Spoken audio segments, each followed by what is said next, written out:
Welcome to House of Whimsical Terror. I'm Esther. I'm Mary. And we're coming to you from Tucson, Arizona. And we're telling real stories of the fantastical. All of our stories are true or told to us as true.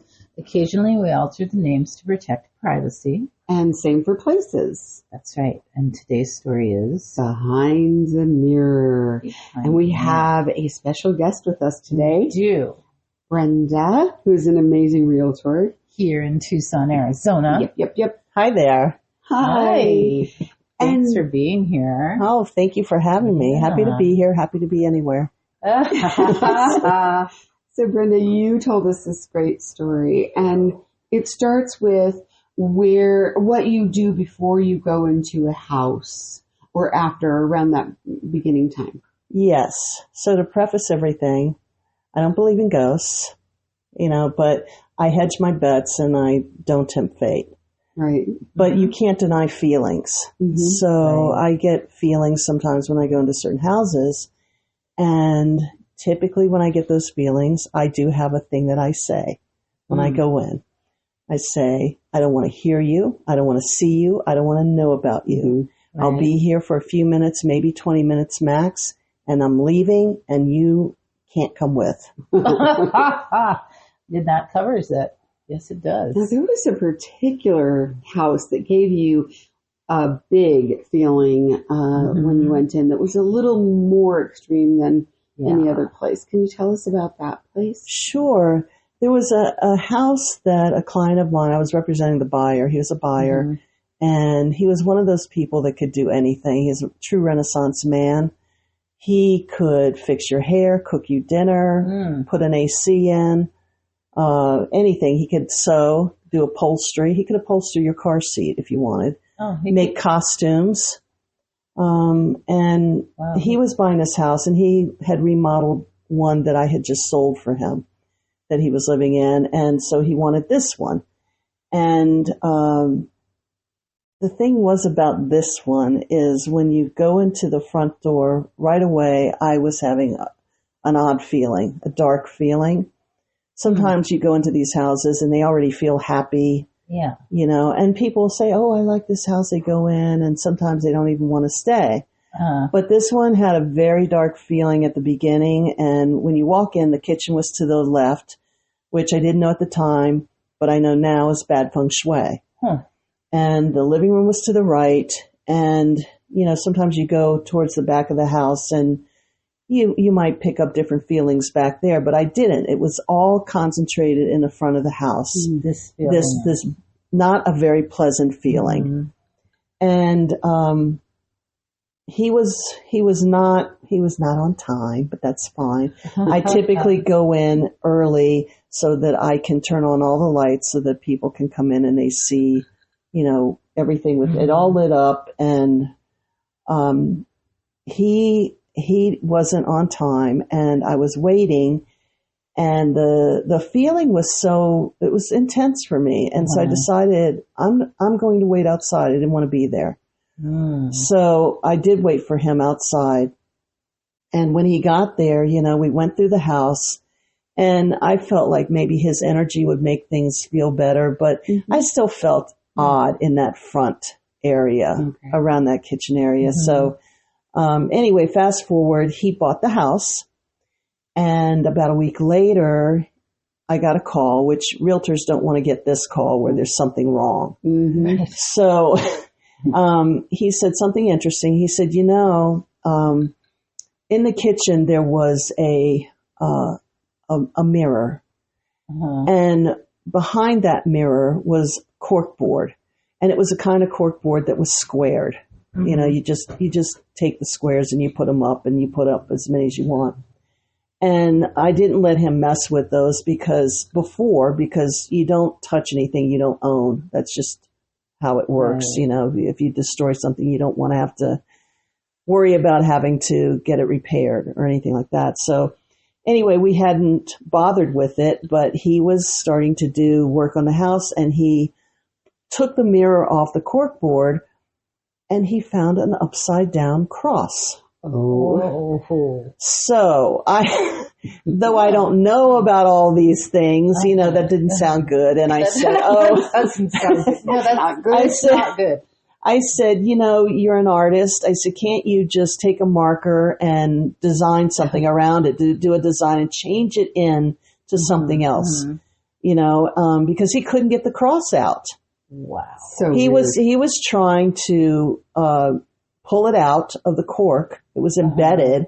And he couldn't get it out. Oh, strange. So I know it sounds odd, but he couldn't do it.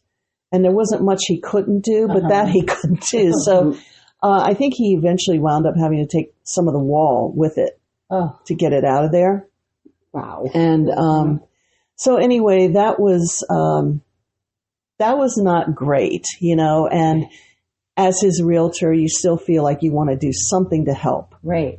So I knew of these people, this one person in particular, she had a group and they could do things like saging. I've never done that, never had it done. I just know a little bit about it, but maybe I should have had it done at some point, but I didn't. So anyway, I said, can you do something about this? Because this is what happened. And the group was going to get together and do it remotely, do some kind of ritual or something remotely. And, though I don't believe in it, I thought, well, what else am I going to do? You wanted to do something. I had to do something. So I paid them to do whatever they needed to do remotely. What a great gig, right? So who would know, right? Yeah. And so I asked him, I know it sounds weird, but you try and do what you can do, right? I think it's lovely that you did that, and I want that job. As a skeptic, who wouldn't want that job, right? You really care. Yeah, exactly. Yeah. Well, you just want everything to be happy, and be good. And so anyway, like I said, I paid them, and they did their thing. And I asked him, I said, "Do you feel anything has changed or?" And he said, nope. Nothing's changed. Not that he was really bothered by it. He kind of takes it in stride. He's had his own experiences that he never seems bothered by. Like some people, I think, would run screaming. Right. But not him. And anyway, so fast forward. So I just... I didn't know what else we could do about it, and I asked this group, the person I was dealing with mostly, what did you find? Because it still was a strong feeling, and I guess the feeling was that there was a body under the threshold at some point. That's what they were all picking up on. At some point. I don't know, was it a year? Was it 100 years? Yeah. When, and how would you know? And who's going to dig up your threshold to see if a bunch of people thought, oh, there's a body? I would probably not choose that. No, I wouldn't do that. No, I wouldn't. You'd probably move. I would. You know me. So that's how it got left, and the history with this house too is no one's ever really after he left it, no one's ever really lived in it. He left early, like he was excited about the house, and he kind of decided to leave. It was a duplex, and so he wanted to look after his mom. And still have her independent and be in, her own space, and he could still check on her, but, after that, his mom passed away and the house he let go, and, it's kind of been in limbo ever since. Interesting. That's very interesting. But you trusted your feelings about the house and waited outside, which is not typical for you. You normally stay inside waiting. Yeah, I stay inside. And you told us about another situation that was kind of a premonition and where you trusted your feelings. And this one's, to me, very fascinating and took place when you were in Arlington. Yes, I'm from D.C. originally. And when I was living in Arlington, I had rented a condo there, and it was just right across from the Pentagon. Wow. So it made talking on a phone while the helicopters are going overhead really fun, right? Yeah. Impossible. But so at that time, I was running a lot. I was a gym rat, and I decided that I was going to get my run in early in the morning.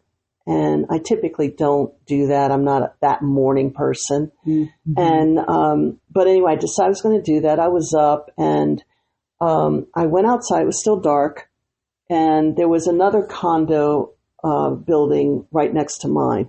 And adjacent to that are some steps that would go down the hill, and you could get into Crystal City that way. Mm-hmm. So I decided that I was going to go that route, take a shortcut. Why would I want to run around and, because, I'm just exercising. I'll take the shortcut. But anyway, I tried to go down those steps, and I couldn't. It was like not a wall, but where your body physically can't go past a certain point. Like some sort of something like force that was holding you back. You can't feel it, but you can't move past it, if that makes sense. Yes. Yeah. And so I thought, well, I can't seem to move past this point. And I went back up the street. I ran back up the street thinking, I'll just go around. But when I got back up to the street, I thought, this is silly. This is ridiculous. I'm going to go down the steps and take the shortcut. Mm-hmm. I get back down to that area again. I can't move past it. Wow. So I go back up the street again, and I did this about 4 or 5 times, and I remember it. Oh. And I couldn't do it. So finally, I just decided, you're not going down the steps, so just go the long way when you could have been already in Crystal City by now. Yeah. So I basically added on to my running time, which I guess ultimately was okay. So I ran down there, and later I heard, a few days later, that a woman had been robbed in those, right where those steps were, going down in there. And, I don't know if what all the circumstances were in this case. Mm-hmm. I knew she'd been robbed, she'd been hurt, but that's all I know about it. But that was like a couple days later. Interesting. And someone could have been, lurking down there, lying in wait, right. And something was protecting you from that. Something holding you back. It could have been. It's like, Esther, when you said, you can't, I think you said something about you can't move past something or something, mm-hmm. But it's almost like you don't have a choice. Yeah. Mm-hmm. It's not, as much as I wanted to go, right. I couldn't. You repeatedly tried and then realized I couldn't do it. There's no choice. Right. And how many people might have gone past and just, and maybe that lady did. Yeah. And who knows? I know that there are studies about people who are survivors of violent crime, and majority of them say they had this feeling, like an feeling, like before walking into their own house, mm-hmm. or before, going to somewhere they thought, oh no, this is a safe place. Well, I'm just going to keep going in. And then right after that, they were, had to survive a violent crime.